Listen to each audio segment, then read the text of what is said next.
Então, vamos lá. Vamos entender um pouquinho da fisiopatologia. E eu coloquei essa imagem aqui para que vocês fixem bem aquilo que a gente não quer que aconteça. E por isso que a gente está aqui hoje para conversar junto, tá bom? Então, vamos entender um pouquinho por que um pé pode chegar a essa característica. Então, como vocês podem ver, ele tem um dedo com deformidade, ele tem um pé como um todo com deformidade, ele tem uma lesão, ele tem calosidade, o aspecto da unha, não sei se vocês conseguem ver aqui no cantinho, também não está muito adequado. Então, vamos entender um pouquinho dessa fisiopatologia e depois entender como que a gente pode prevenir. Não dá para falar de pé diabético se a gente não falar antes do cenário do diabetes atual no mundo. Então, só para relembrar que é uma patologia que cresce a cada minuto. Então, vocês estarem aqui com a gente fazendo essa escolha de conhecer mais sobre o diabetes é de extrema importância, porque não importa se você é um especialista ou não na área, se você trabalha somente com diabetes ou não, em todo lugar que vocês forem, eu tenho certeza que vocês vão encontrar alguém que tem diabetes, ou como eu sempre costumo falar, alguém que também tem diabetes, porque nem sempre o diabetes é a doença principal ou o motivo da internação ou do cuidado naquele momento, mas ele permeia e ele impacta em várias patologias. Então, como a gente pode ver aqui nesse outro gráfico da IDF, a gente percebe que o diabetes ele cresce conforme a idade. Então, a coluna azul, 2019, e aí depois na sequência 2030 e 2045. Então, a gente vê que a prevalência vem crescendo e, além disso, conforme a idade, e também vai aumentando. Por isso que a gente fica muito atento também aos idosos, né? Porque tem uma associação aí do desenvolvimento do diabetes com os idosos. Hoje nós somos no Brasil 16,8 milhões de pessoas com diabetes. E o que mais chama atenção é que nós somos um dos países que tem um número de pessoas, o maior número de pessoas que ainda não tem o diagnóstico do diabetes. Então a gente precisa ficar muito atento, porque muitas vezes a gente faz o diagnóstico do diabetes relacionado à complicação. E o diabetes tem custo, e esse é um outro ponto que, como profissional de saúde, a gente precisa ficar atento. Ele tem um custo para o nosso SUS. E vejam que ele tem gradativamente subido e tem uma perspectiva em 2045 de chegar a 845, mais ou menos, bilhões de dólares. Gente, bilhões de dólares. O que é interessante quando a gente abre um pouco esse gráfico, é entender que 50% desse custo direto, do custo direto, são relacionados à complicação. Custo direto é o financeiro efetivamente, aquilo que a gente consegue mensurar. Metade está relacionado com a complicação. Quando eu penso em custo indireto, que é aquele que muitas vezes a gente não consegue mensurar em valor em moeda, mas que quando a gente olha como um todo, ele tem um impacto. São os dias de trabalho. Então, a gente não consegue mensurar exatamente quanto custa, muitas vezes, mas aquela pessoa que deixou de ir no trabalho, ou ela deixou de receber, ou ela deixou de produzir. A morte prematura e a incapacidade. Então, tudo isso impacta e é extremamente importante em relação ao custo relacionado ao diabetes. Bom, mas e as complicações relacionadas ao pé, que é o nosso foco de hoje? De 40 a 60 milhões de pessoas têm alguma complicação relacionada ao pé. E aí a gente vai entender essas possíveis complicações. O que acontece com essas pessoas? Ela tem uma redução na qualidade de vida dela e um aumento de risco de morte precoce, que é o que a gente, obviamente, não quer que aconteça. Quando eu falo assim, a gente não quer que aconteça, eu trago um outro número. Menos de 1/3 dos profissionais conseguem reconhecer os sinais da neuropatia periférica. Quando eu não consigo reconhecer esses sinais, quando eu não faço uma avaliação do pé, que a gente vai especificar no segundo bloco como fazer direitinho, no primeiro bloco, perdão, aqui na sequência, de como fazer certinho essa avaliação dos pés, eu não consigo reconhecer a neuropatia, e aí eu deixo de fazer as orientações e de trabalhar com a prevenção da pessoa com diabetes e das possíveis complicações. Então, fico feliz que vocês estão aqui. Quem ainda não está habituado a trabalhar com o pé, a olhar com o pé, que a partir de agora vocês possam fazer isso para que a gente possa melhorar essa estatística e aumentar o número de profissionais que conseguem reconhecer os sinais da neuropatia. Então, vamos lá? Todos prontos? Fisiopatologia da ulceração do diabetes. A gente pode pensar em 3 aspectos: polineuropatia sensitivo-motora, a neuropatia autonômica e a doença arterial periférica. A gente vai detalhar um pouquinho de cada um desses pontos. Mas o que é importante ter em mente? Por que essas complicações acontecem? Elas acontecem em função da hiperglicemia ou daquilo que a gente chama de variabilidade glicêmica. O que é isso? A variabilidade glicêmica é o sobe e desce da glicemia. Os estudos antigos, eles mostravam que somente a glicemia alta, né, a hiperglicemia, causava complicação. Hoje, a gente sabe que a variabilidade, o sobe, glicemia alta, baixa. Isso também aumenta o risco do desenvolvimento das complicações em geral, ok? Então, por quê? Porque tudo isso causa um estresse oxidativo e aí gera as complicações. Então, vamos entender um pouquinho desses 3 pontos que são super importantes para a fisiopatologia da ulceração. Primeiro conceito que a gente precisa entender é o que é neuropatia diabética. Então, neuropatia diabética é a presença de sinais ou sintomas de disfunção dos nervos periféricos na pessoa com diabetes, obviamente, por ser uma neuropatia diabética, após exclusão de outras causas. Então, claro que a gente precisa entender se existe alguma outra causa que pode estar causando essa neuropatia, tá bom? Para que a gente consiga afirmar que ela é relacionada exclusivamente ao diabetes. Mas ela também pode ter outras coisas que são associadas. E a gente vai entender quais são esses sinais e sintomas. Então, vamos começar a detalhar um pouquinho a polineuropatia sensitivo-motora. Então, o que a gente precisa ter em mente? Essa é uma neuropatia que normalmente ela acontece bilateral.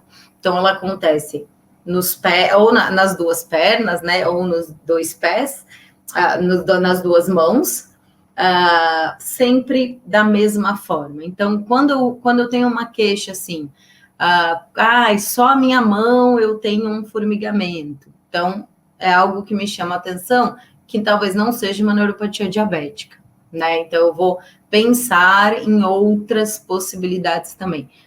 Uma das características, então, da polineuropatia sensitivo-motora é que ela acontece bilateral e início distal proximal, como vocês podem ver aqui nessa ilustração, que a gente costuma dizer que parece que é em bota, né, quando é nos pés e nas pernas, ou em luva, quando a gente está falando das mãos.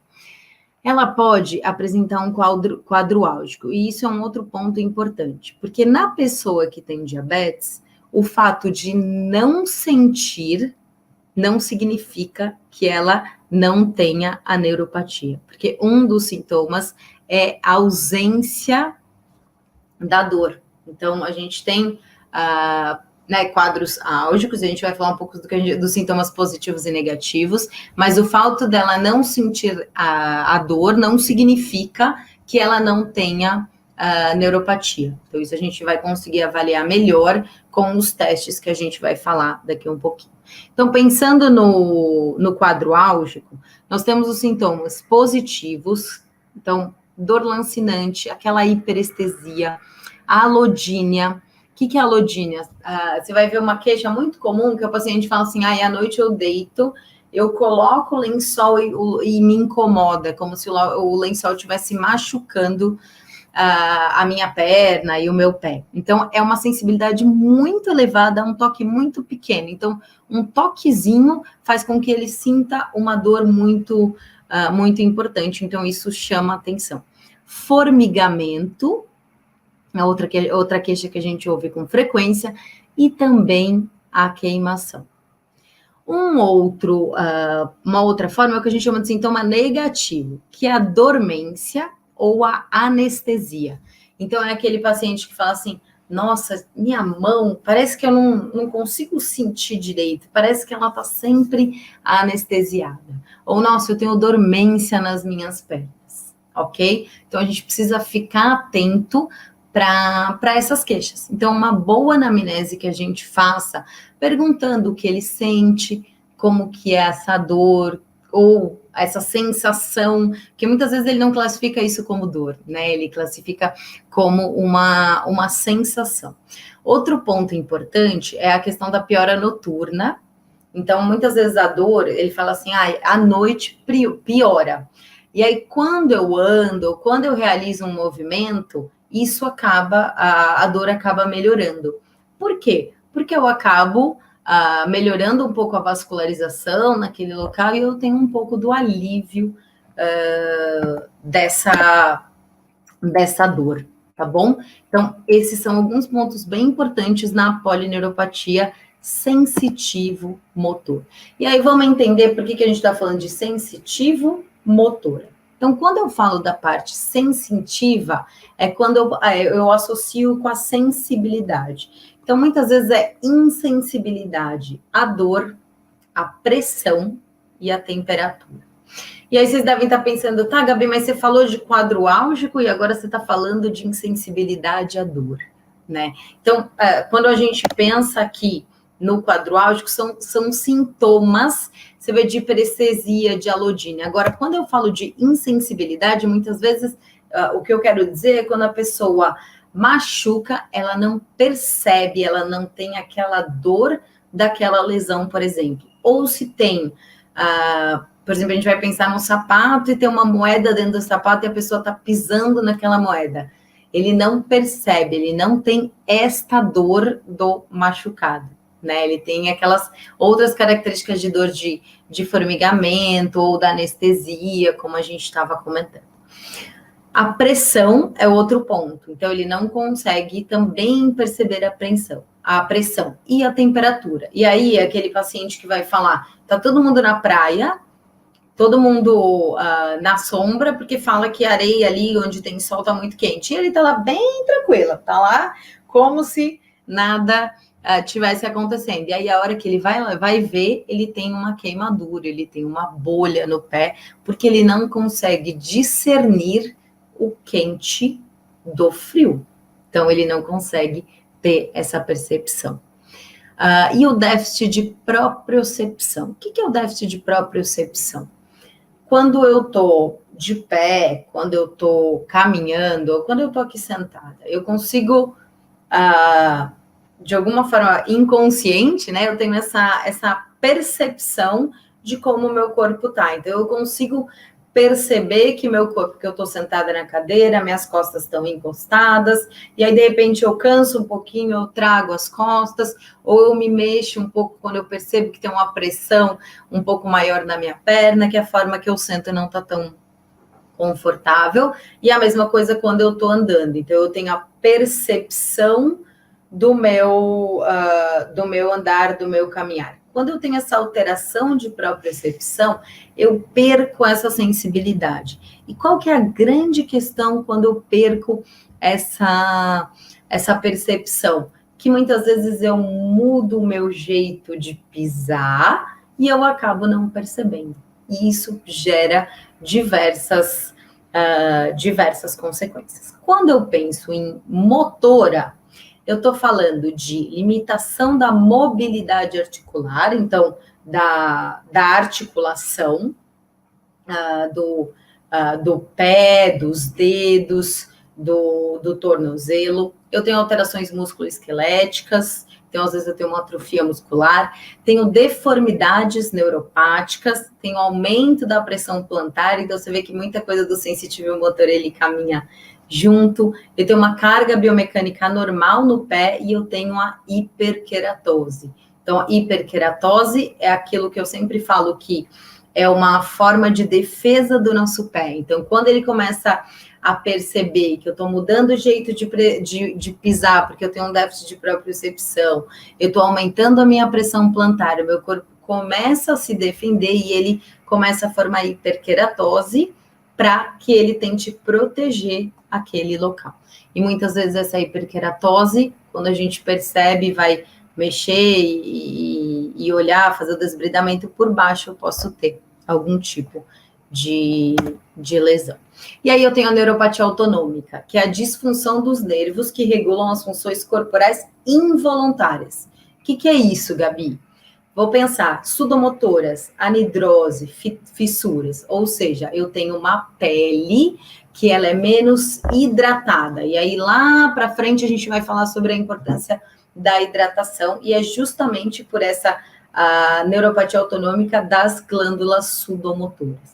Tem alteração cardiovascular, que eu posso reconhecer com a hipotensão postural, a gastroparesia, que é aquela sensação, o paciente fala, parece que eu estou sempre empachado, né? Eles gostam desse termo. Então, isso pode ser em função dessa lentificação gástrica e a gênito-urinária, que muitas vezes, então, a gente tem ali uma disfunção, uma bexiga neurogênica, enfim, alguns outros fatores.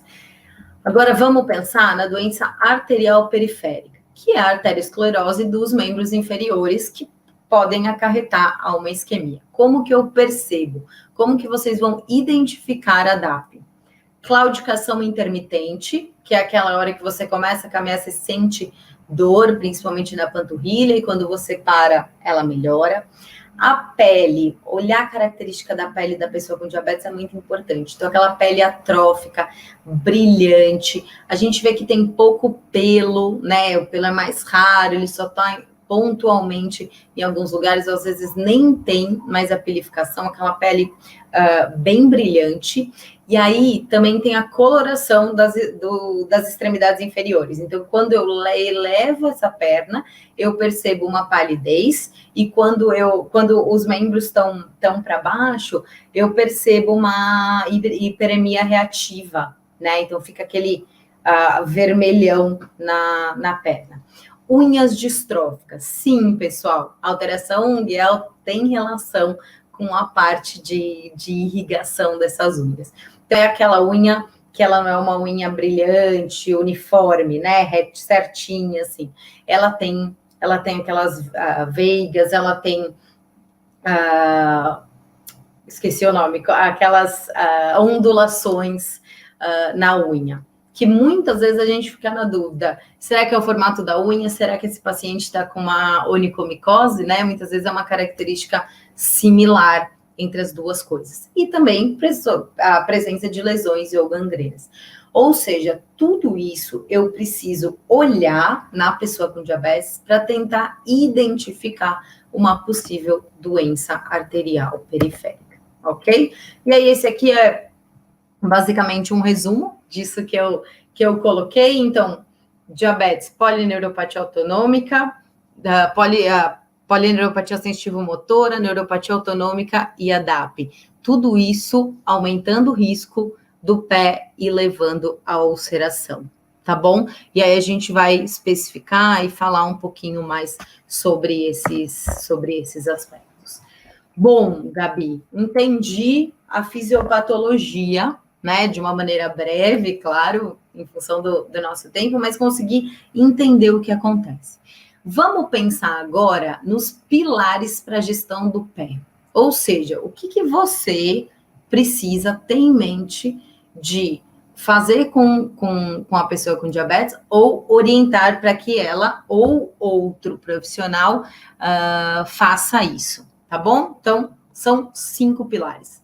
Identificar a pessoa com diabetes e com pé em risco, inspeção diária, educação, uso de calçados e o tratamento dos sinais pré-ulcerativos.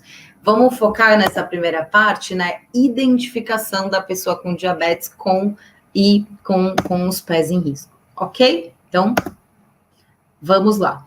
Primeiro, eu vou ter o olhar da avaliação geral. Então, eu vou fazer uma avaliação dermatológica. E aí, aqui, pessoal, eu vou usar tudo aquilo que a gente acabou de pensar na fisiopatologia que pode acontecer. Então, primeira coisa, eu vou avaliar a pele da pessoa com diabetes. Qual é a característica dessa pele? Tá hidratada?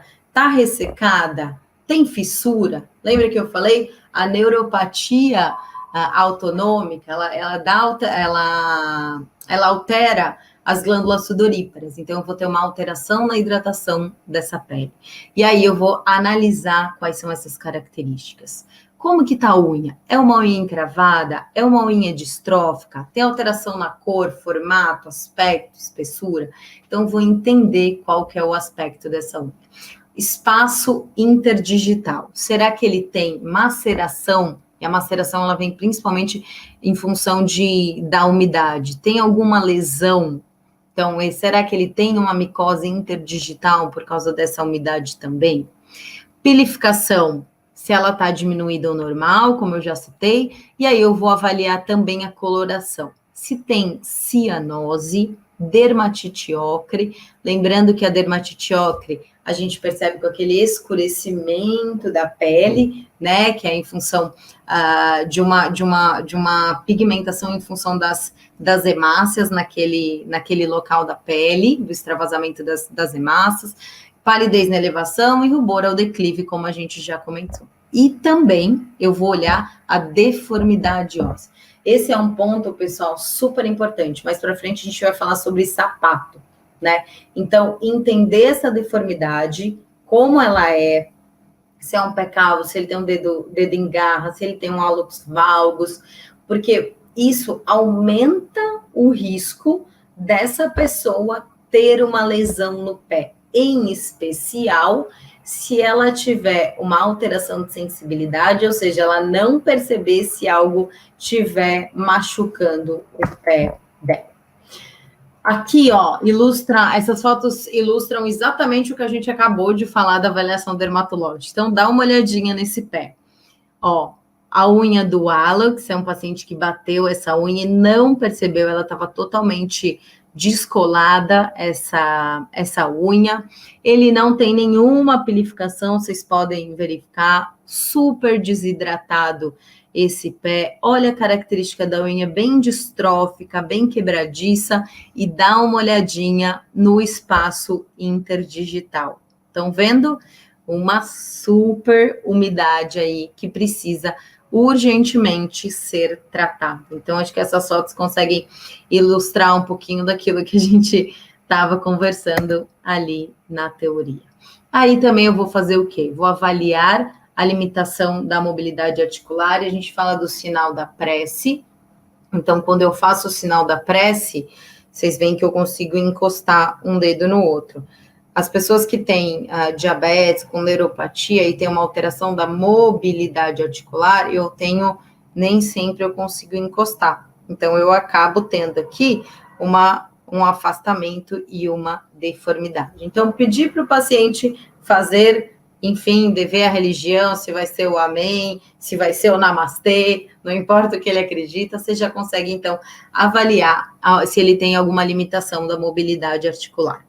Vou avaliar a dor, né, e os sintomas neuropáticos que a gente comentou anteriormente. E aí, quando eu olho essa dor, é importante eu também entender a intensidade dela. Eu coloquei aqui a escala visual analógica, que é uma sugestão, não precisa ser só essa escala, mas eu gosto dela porque ela tem tantos rostinhos, né, para quem tem mais dificuldade aí de identificar os números, ou para crianças, então ela acaba sendo ilustrativa. E aí, baseado nisso, a gente consegue acompanhar a evolução dessa dor, acompanhar se existe a necessidade de encaminhamento para o médico, para início com alguma medicação, ou se conforme o tratamento que a gente for fazendo, por exemplo, se for alguma ulceração, se for alguma outra questão, se a gente consegue ter um controle da dor com outro tipo de terapia. Então, isso aqui ajuda muito a entender também como o paciente tá, né? Como isso tá interferindo no dia a dia, e em especial na qualidade de vida desse paciente. E aí a gente vai rastrear. Então, primeira coisa, a gente vai fazer o rastreamento da sensibilidade protetora, ok? Como que eu faço isso? Monofilamento de Siemens-Weinstein 5.07, ok? Até tô com um aqui para vocês conseguirem ver, para quem não conhece, tá bom? Que eu vi que tem alguns estudantes, então talvez nem todo mundo conhece o monofilamento. O que ele avalia? Ele avalia a alteração da fibra grossa, e aí com ele eu olho, então, essa sensibilidade protetora plantar, tá? Aonde eu faço essa avaliação? Tá vendo o pezinho aqui, ó? Eu deixei aqui destacado, porque no consenso de 2019, esse do meio aqui, né, que é no terceiro pododátilo, ele, no terceiro metatarso, desculpa, ele já não está mais sendo indicado, então só está em hálux, primeiro e quinto metatarso. Se vocês olharem as diretrizes da Sociedade Brasileira, ele ainda está, mas ela vai ser atualizada, então provavelmente na próxima já deve retirar. Então só os outros 3 pontos, eles são os suficientes, ok? Como que eu faço o teste? Então, eu tenho aqui o monofilamento, vamos entender que aqui é a planta do pé do paciente. Primeiro, eu vou explicar para ele como é que funciona esse teste, tá? Então, eu vou na mão, eu vou na testa, vou falar, tá vendo? É isso que o senhor vai sentir, você vai me dizer se tá sentindo ou não. Por quê? Porque eles olham isso e ou acham que vai machucar e fica com medo, né? Ou eles têm tanto medo de ter uma alteração no pé, que qualquer coisa que você pergunta, ele fala, sentiu, senti, e às vezes ele não tá sentindo. Então, eu explico que nem todas as vezes eu vou encostar no pé, tá bom? Porque daí ele já sabe que ele vai me falar só se realmente ele perceber. Então, como é que eu faço? Eu pego o monofilamento, ele precisa fazer uma curva, eu conto 1001, 1002 e tiro. Não façam isso, tá, gente? Porque isso aqui, ó, estimula a sensibilidade, tá bom? Então, é uma vez e tira. E aí, como que eu vou fazer? Eu vou fazer nos 3 lugares, 3 vezes em cada lugar, sendo que algumas vezes eu não vou encostar, eu vou só simular, e aí eu vou perguntar. O paciente precisa acertar 2 vezes das 3 para que ele tenha PSP preservado, ou seja, errou uma vez, realmente ele já tem uma alteração da sensibilidade, tá bom? Por quê? Porque a ideia disso aqui é prevenir, é que a gente fique atento e dê um sinal de alerta para esse paciente. E aí também eu vou fazer a outra forma de fazer o rastreamento da sensibilidade protetora é com diapasão 128 Hz, que ele vai avaliar as fibras grossas para ver a sensibilidade vibratória. Então eu tenho aqui o diapasão, é um instrumento, eu estou sem ele aqui, ele ficou no consultório, mas você pega ele, você bate na sua mão e ele vai vibrar, que o paciente precisa sentir a vibração do diapasão, tá bom? Não é o toque, ok? E aí a gente faz aqui no hálux. A lógica é a mesma, 2 acertos de 3 tentativas, e aí eu faço em ambos os hálux, ok? Se ele tiver algum tipo de amputação, aí eu vou para maléolo, tá bom? E outra forma de fazer a sensibilidade protetora é através do teste do toque do dedo. Quando eu faço essa opção? Quando eu não tenho nem o monofilamento e nem o diapasão. E aí eu vou no teste do toque do dedo, ok? Vocês podem ver que é algo, literalmente, tocar o dedo. E aí aqui, bem legal, essa ilustração que mostra para a gente exatamente aonde que tem que ser feito o toque do dedo para fazer a avaliação, tá bom? Então, se ele não sentir, a gente considera alterado, se ele não sentir 2 de 8 dedos, tá bom? Então, isso aqui é foi desenvolvido, ele não tem exatamente a mesma eficácia que o monofilamento de diapasão, mas é muito próximo e ajuda a prevenir e não precisa de nada além da sua própria mão. Então, por isso que esse teste também foi desenvolvido, para que, apesar da acurácia ser um pouquinho menor, você consegue detectar e você consegue prevenir, que é o nosso foco. E aí eu tenho a avaliação das outras sensibilidades. Então, o que eu vou fazer? Pino ou palito descartável, que eu vou avaliar a fibra fina sensitiva, que o momento aqui é para a gente olhar a sensibilidade dolorosa. Então, eu gosto desse palito, que ele tem uma ponta fina e uma ponta mais romba. Olha, eu ia falar robusta, romba. E aí o paciente consegue perceber, ele tem que conseguir perceber a diferença entre uma e outra. O outro método é utilizar um martelo, fazendo avaliação também de fibra grossa motora por meio do reflexo de Aquileu, que a gente vai ver se está positivo ou negativo. E aí, com isso, eu vou entendendo se ele tem alteração da fibra grossura motora, das fibras finas sensitivas e assim por diante. Ok? Aqui é só um resumo dessa avaliação, então, das fibras nervosas mielinizadas grossas e das finas, conforme esses testes que eu acabei de comentar com vocês. Esse quadro aqui, para quem depois quiser ler ele com mais calma, ele é do posicionamento da SBD, o posicionamento 5 de 2019, que é o de neuropatia diabética. Só jogar no Google, ele está lá em PDF, vocês conseguem ler ele com calma e tem várias coisas bem interessantes nesse posicionamento. E para fechar essa primeira parte, a gente tem a avaliação vascular. O que a gente vai fazer? Primeiro, palpar pulso. Essa é a primeira coisa que a gente vai fazer. Pedioso e tibial posterior. Eu vou avaliar perfusão. Então, sabe aquele teste de enchimento capilar? Que eu vou lá no pé e eu aperto, né? Mais ou menos uns 5 segundos, aí eu solto e vejo em quanto tempo a coloração volta normal. Ela precisa voltar em até 3 segundos.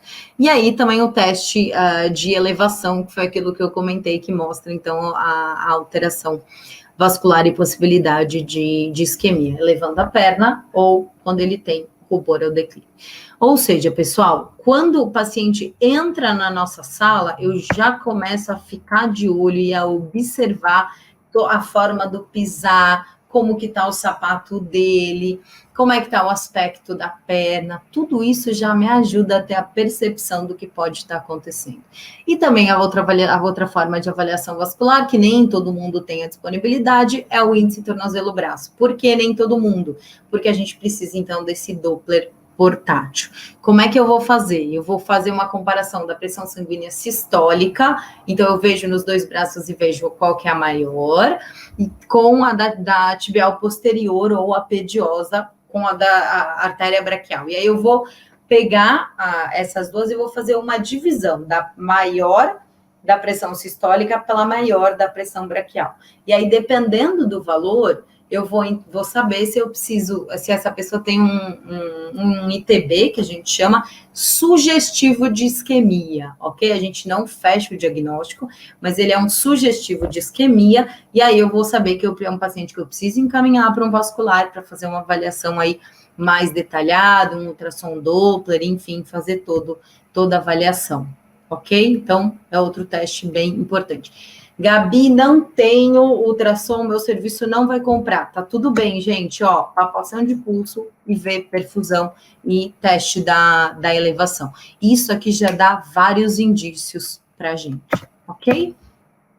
E aqui é um super resumo, né, disso que eu tava falando, mas o mais importante desse card, que eu gosto muito, é para a gente fazer a classificação de risco. Então, fiz a avaliação da neuropatia, da sensibilidade protetora, fiz a avaliação da doença arterial periférica. O que eu faço com isso? Então, é olhar isso aqui, esse card, printa aí a tela, pessoal, e é isso que vocês vão fazer. Risco muito baixo, que a gente chama de risco zero. A pessoa não tem a perda de sensibilidade protetora e não tem doença arterial periférica. Eu vou fazer essa avaliação dos pés uma vez ao ano. E ok. E aí vai acompanhando. Se ele voltar numa consulta e disser que está com algum sinal específico, algo diferente, aí eu vou olhar. Se não, uma vez por ano é o suficiente. Risco baixo, que é o risco 1. Se ele tem ou o PSP ou o ADAP. Se ele tem um dos dois, eu vou fazer o quê? Eu vou examinar uma vez a cada 6 a 12 meses, tá bom? Eu costumo fazer 2 vezes por ano nesse caso, tá? E aí eu vou rastrear os fatores de risco de úlcera, de amputação, sinais pré-ulcerativos, então se ele tem bolha, se ele tem calo, enfim, tudo aquilo que a gente já foi conversando um pouquinho. E aí eu vou fazer a parte de educação dos pés e dos calçados, que a gente vai falar na segunda parte com mais detalhamento.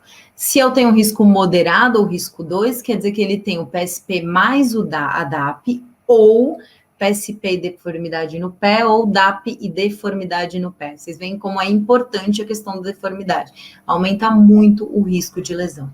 Ou o risco alto, que é o risco 3, PSP ou DAP, mais ou uma história de úlcera prévia, ou já uma amputação, ou doença renal terminal, ou seja, aquele paciente que já está em diálise. E aí, pessoal, entre 1 e 3 meses eu preciso tirar o sapato e olhar o pé daquela pessoa para tentar reduzir ao máximo o risco de ulceração ou de nova ulceração ou de nova amputação. Ok?